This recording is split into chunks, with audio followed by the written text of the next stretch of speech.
And look at this picturesque snowfall, giving you a live look way up north at Saranac Lake in New York. This is further north up near the lakes of the Adirondacks, if you're familiar with that area. It is snowing right now. They get a lot of snow this time of year. Millions of people are still dealing with the freezing temperatures across the country, and some of you may have noticed that your electric vehicle not performing well in these cold temperatures. There are things you can do to maximize your EV battery life, and Jen Sullivan tells us.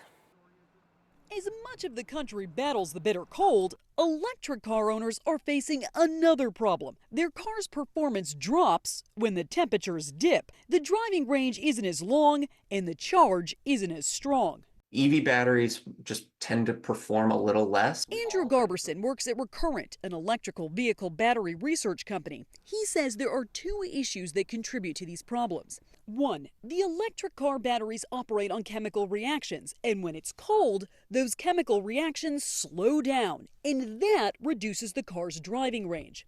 The second issue is when it's cold, we crank up the heat. In electric cars, though, the heaters run on stored energy, which means less energy for driving long distances. A lot of the reason that an EV will lose range in the winter is because it has to work so hard to keep its driver warm. Tests by the consumer advocacy group Consumer Reports showed that EV driving range dropped by 25% on average in highway cruising in sub-freezing weather when compared to days with warmer temperatures. There is some good news, though. There is no lasting impact on an EV battery from cold weather. So what can you do if you're driving an electric vehicle in these frigid temperatures? AAA has some tips. 1. Preheat your car while it's plugged in. That will save energy. 2. Use seat warmers to help stay warm. They're more energy efficient and use far less power than your heater. And lastly, make sure you have winter tires to combat the snow.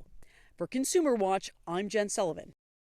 Well, your car's age can also contribute to its battery life. Older electric cars are just not going to drive as far. I don't know, Greg, gas doesn't look so expensive when I hear all that. That's true, that's true.